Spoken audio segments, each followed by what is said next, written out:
righty, welcome everybody. Welcome to the special edition of Brownsville Tech Live. And tonight it is our Starship Integrated Flight Test number 10 pre-launch party. As most of you who follow us, we have a pre-launch party every single time there's a Starship launch. And once again, SpaceX is about to embark on a historical launch tomorrow. They are going to perform another integrated flight test number 10, and hopefully this time it's a charm. So that is scheduled for tomorrow on August 24th at 5:30 p.m. and Brownsville Tech Live will provide live coverage of that launch from Starbase. So once again, for those of you out there, this is the Starship Integrated Flight Test number 10 pre-launch party. And for those of you that want to view the launch tomorrow, you can go to our mobile apps at brownsvilletechlive.com as well as 956live.com to view the launch securely. So be sure to tune in to that tomorrow. So let's go ahead and get started right away. And by the way, the comment lines are open. So anybody that wants to chime in, say hello, say a few words, actually has some updated news, is more than welcome to comment. And we are broadcasting tonight across Facebook, YouTube, Rumble, and X. And there'll be a pre-recorded session shortly after the show on the rest of the social media platforms. So let's go ahead and get started. Let me go ahead and start by launching our screens here. Give 1 second.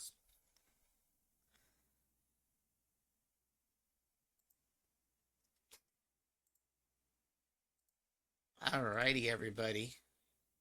Well, definitely tomorrow. It is integrated flight test number 10.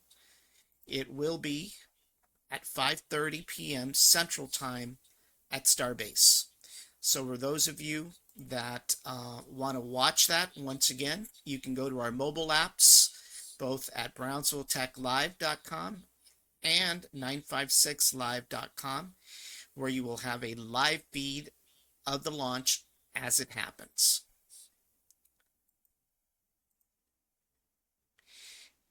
And of course, what is involved in tomorrow's test? Well, first of all, there's flight hardware, and SpaceX is performing a test of their prototype launch vehicle. The prototype vehicles planned to be flown tomorrow is ship number 37, which is the upper stage, and Super Heavy Booster 16. It will be the fourth and last Block 2 ship tested before they go on to test Block 3. So tomorrow it will be ship 37 and Super Heavy Booster 16. And what are the milestones that they want to accomplish tomorrow? Well, first of all, they want to make sure that there's a successful launch from the launch pad, right? That's the first milestone. And the second milestone is to land that booster in the Gulf of Mexico instead of the launch pad.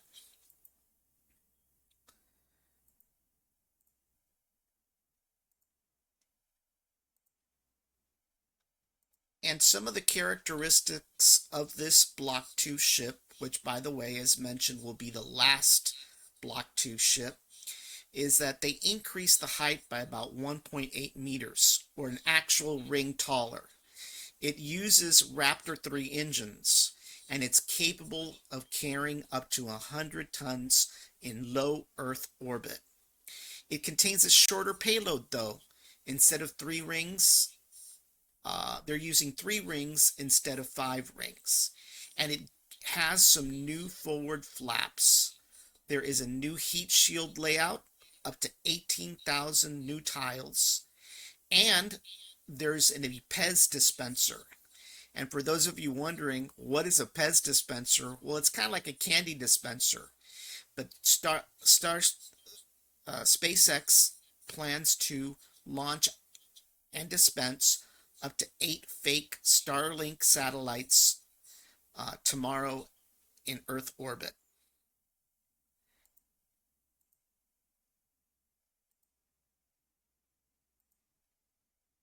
And of course, what are the mission objectives? These are the mission objectives with regards to the launch. It is going to launch out of Pad A. It is going to be a suborbital flight. They are going to recover and land both heavy booster, as well as the hope is for the Starship to be recovered from the Indian Ocean. So those are the objectives with regards to Starship IFT-10 tomorrow.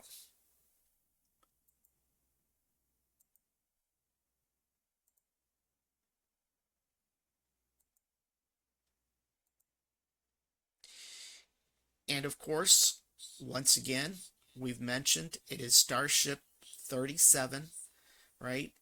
And Booster 16. There are several upgrades that have been done to this booster in comparison to what was done in Flight 9 and Flight 8. The last successful launch, or semi-successful launch, was with IFT number 7. But there's been several upgrades to address some of the anomalies that have occurred with regards to booster 16 as well as ship 37. So some of those include, let me get there for a second here.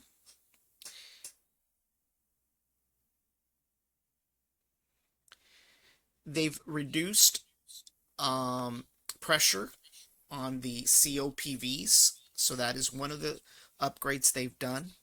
The diffuser has been redesigned and tested thoroughly, and that was actually done back in ship 35 and ship 36 of the previous 2 launches. And let's see what else. They've reduced the tile area to stress testing during re-entry. They have the biggest issue that they had was with the methane that had exploded down at the Massey site. So that failed structurally during booster descent.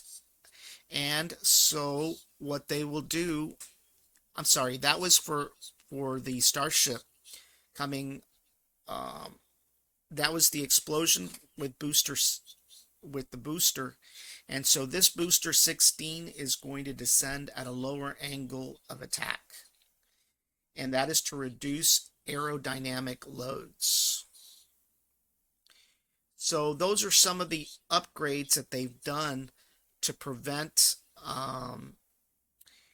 some of the anomalies that caused the explosions, not only at the Massey site, but in the last 2 previous flights as well.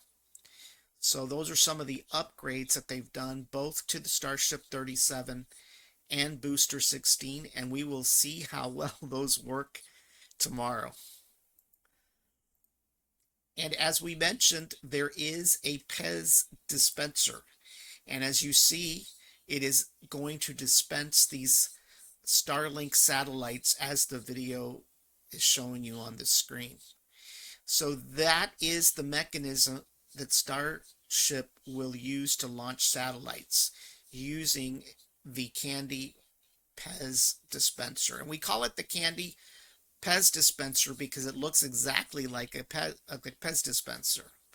So that is one of the primary objectives tomorrow, is to simulate the launching of those satellites using the Pez candy dispenser.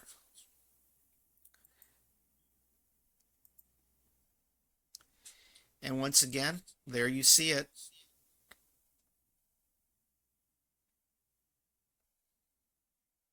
Isn't that amazing?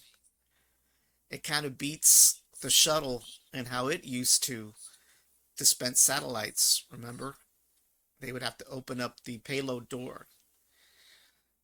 But with Starship, it's just a matter of opening up the Pez dispenser door, and the satellites get launched up to 23 at a time. That is pretty cool.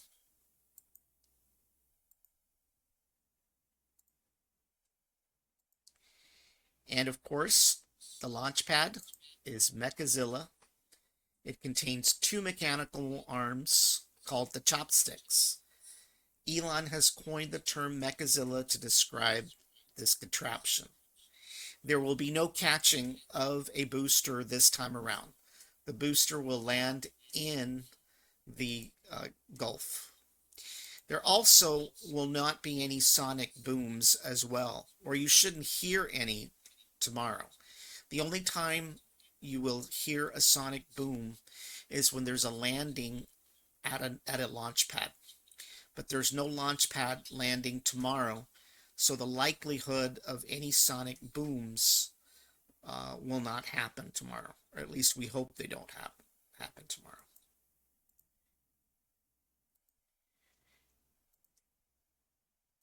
And for those of you that are interested in sonic booms, basically there are three types of sonic booms. There's a subsonic boom, a Mach 1 boom, and a supersonic boom. And you guys can go onto our mobile apps and get more information with regards to this, with regards to sonic booms. But once again, we should not experience any sonic booms tomorrow. That's the plan.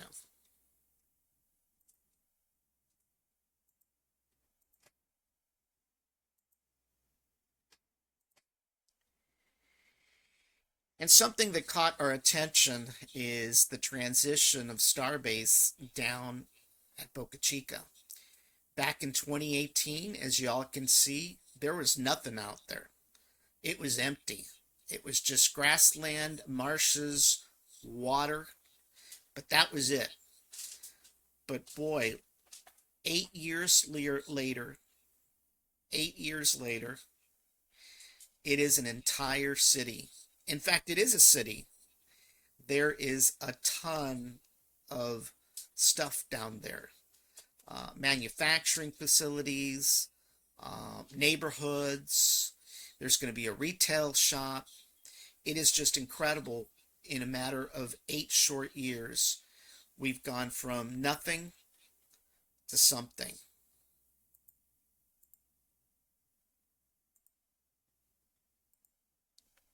And of course, we've got a brand new Star Factory as well. It is called Star Factory, but it is coined the factory of the future. And Starship is manufactured right here at Starbase. SpaceX employs over 2,500 employees. In fact, I think it's close to 3,000 employees now. And they recently completed the Star Factory. It is a 1 million square foot facility that manufactures Starship rockets. It has been labeled the factory of the future. SpaceX also completed the building of a 5-story parking garage. That will accompany Star Factory to provide additional employee parking. They've also completed a secondary launch pad tower, which will be used to launch additional starships. And they continue to make investments in housing, education, retail, restaurants in or near or around Starbase. So there's a lot of investments that are being initiated by SpaceX down at Starbase. That means jobs for everybody locally.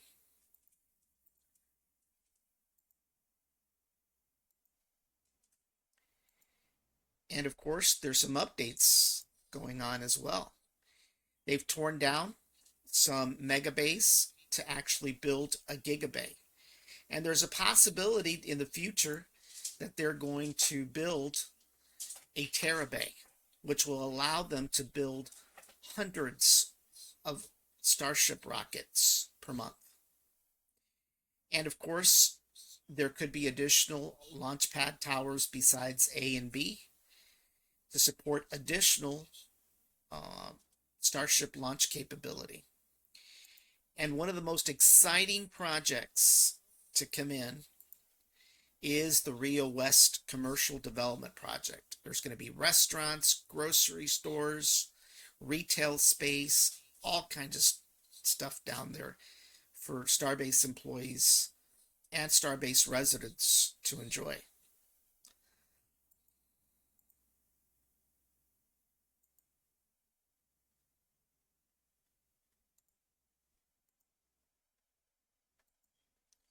And for those of you wondering, SpaceX did get a launch license. Not only a single launch license, but they got a launch license for up to 25 launches from Starbase per year. So they no longer have to go back to the well each and every time they want to launch. They have permission to launch up to 25 Starships per year. In Florida, they plan to increase that launch cadence to 44 Starship launches per year.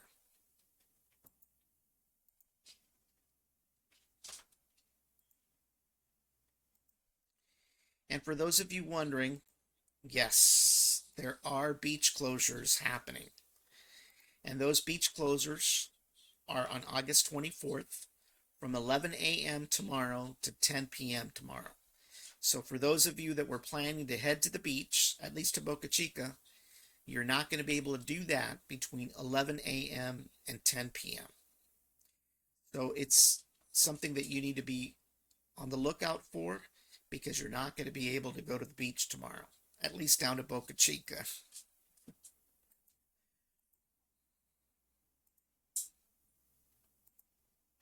And there are marine and boater safety advisories. Anyone with a boat needs to stay away from the green section. You can be around the blues, but you need to stay away from the green section before the launch and after the launch. So for those of you out there on a boat, know where you're at, especially in this area. It is a restricted area. You will either delay the launch or you will get arrested. So it's up to you which way you want to go. But there are marine and boater safety advisories already posted for the area, and those of you out there need to be aware of that.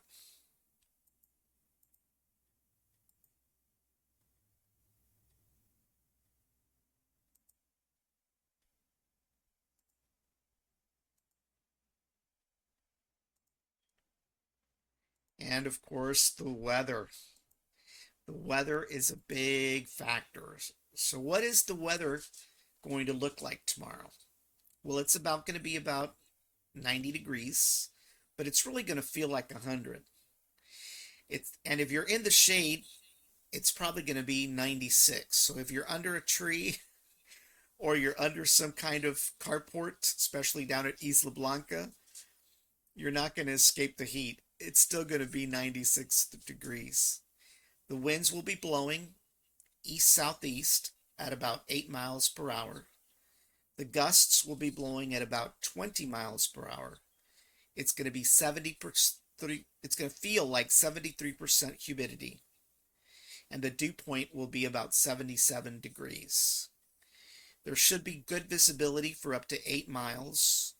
There will be cloud cover, 97%. And there is a 50% chance that it's going to rain tomorrow, with a probability of up to 90%. And by the way, Elon has posted earlier this evening on X that there's a 50-50 chance that this launch will occur tomorrow, depending on the rain. So it could be delayed another day. So it's something out there to be aware of, especially for those of you out there going to South Padre Island, because you may be going out there for nothing. So if you see it raining here in Brownsville and it's raining pretty hard and it continues to be that way up to 3 or 4 in the afternoon, you may not want to plan on taking that trip because chances are the launch may be scrubbed for another day. So the weather, other than the rain, looks good. Let's hope that it doesn't rain tomorrow. And what's the flight plan for tomorrow? Well, basically, there is several steps, right? And one of the very first things after liftoff is that the rocket achieves max Q. Max Q is the point where the rocket reaches maximum stress levels during the launch. And then Super Heavy, the main engines will cut off. It's called MECO. And then there'll be a hot staging Starship ignition, and ship and booster will separate. Super Heavy does a boost back burn, and then Super Heavy does a boost back burn shutdown. And then a hot stage jettison is performed, and then Super Heavy performs a landing burn. It starts a landing burn. And then after that, it shuts down the landing burn. And then Starship also does an engine cutoff. And then if it reaches suborbit, it will attempt to launch those Starlink satellites via the PEZ dispenser. They will then, after completing that mission, they'll ignite a Raptor engine in space as part of a demo. And then Starship will start its reentry. Starship will then start reentry, and it will reach transonic stage, and it eventually will get to subsonic stage. And then it will perform a landing flip, a landing burn, and then it will land in the Indian Ocean. At least that's the hope, right?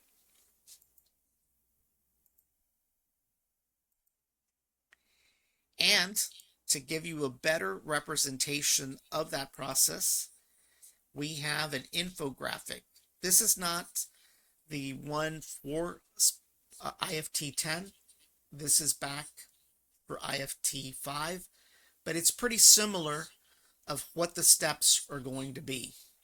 There's going to be a launch. There's going to be a hot stage separation and separation from the booster. The booster is then going to land into the Gulf of Mexico or the Gulf of America, whichever one you want to recognize. And then Starship will continue into a suborbital plane. They will perform the Starlink launches, the launching of the satellites to the PEZ dispenser. They'll perform a first live engine burn, and we'll start the reentry process. And eventually it will land in the Indian Ocean. So this is a graphic representation of what the launch is going to look like tomorrow. It's going to take off here from Boca Chica. It's going to perform all its tests, and then it's going to land in the Indian Ocean. Had this been a launch pad landing, it would have done these steps right down here. So this is the entire flight for tomorrow. And so we're going to be covering this launch live tomorrow starting at 5:30. And hopefully you all will tune in tomorrow. Once again, our launch countdown clock is 19 hours, 1 minute, and 50 seconds before the launch of Starship tomorrow. So I hope that you all had an informative session tonight, and we will see you guys tomorrow at 5:30. Y'all have a great evening. If for some reason we find out that the launch is canceled way before, we will definitely post it on our mobile apps as well as on Facebook and YouTube. But once again, go out to our mobile apps and for our user, for our viewer, it is at 5:30 tomorrow. 5:30 tomorrow. Hopefully, if it doesn't rain. If it doesn't rain tomorrow. But the hope is that it takes off at 5:30 and it performs all those steps and it lands in the Indian Ocean and that the booster lands in the Gulf of Mexico. So that is the hope. That is the plan. Hopefully the fourth time, which I think it's the fourth time, will be a charm. So we'll see. But once again, we'll be covering this live tomorrow at 5:30. And we hope that everybody tunes in. Once again, you can go out to our mobile apps and watch this launch. And by the way, don't forget to subscribe to our YouTube channel, Brownsville Tech Live. When you do that, you'll get updates with regards to this launch and every other launch, as well as notifications when we have other shows as well. So be sure to subscribe to our YouTube channel. And also don't forget to become a follower on our Facebook pages, Brownsville Tech Live, as well as 956live.com. So be sure to tune into that. And like I said, we'll see you all tomorrow at 5:30. And let's hope for a successful launch. Everyone, thank you all for watching. Have a great evening.